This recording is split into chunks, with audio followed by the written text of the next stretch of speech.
विदेशों में सफर करते हैं तो बताया जाता है कि इनके विदेशी दौरों पे देश के टैक्स पेयर का लगभग 1500 करोड़ रुपए खर्च किया गया।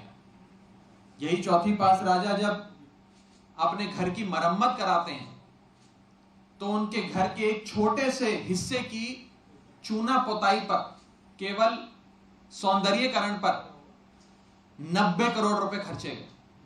यही चौथी पास राजा जब मात्र एक दिन के योगा इवेंट के लिए कर्नाटक जाते हैं तो उस इवेंट में 56 करोड़ रुपए उनकी इवेंट की सजावट पे और उनके ऐशो आराम पे खर्च किया जाता है। ये ऐश की जिंदगी है, ये मौज की जिंदगी है। और देश का पैसा कैसे एक राजा के ऐशो आराम पे लुटाया जा रहा है, ये उसकी कहानी है।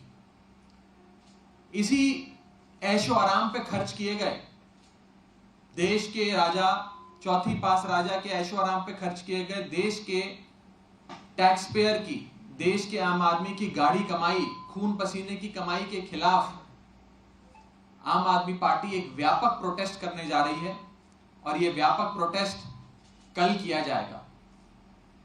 मैं आपको बता दूं कि इस चौथी पास राजा को,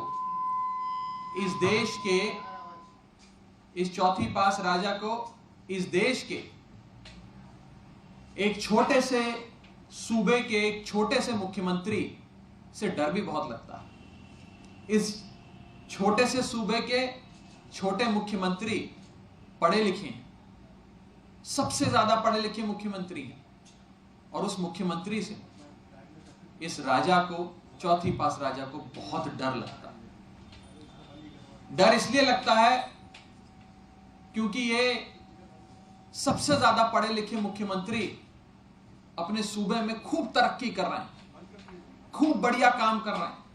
इनकी जनता खुश है, जनता वाहवाही करती है, क्योंकि इस छोटे से सूबे के छोटे से मुख्यमंत्री ने चौथी पास राजा की नाक के नीचे रहते हुए बहुत सुंदर मोहल्ला क्लिनिक बनाया।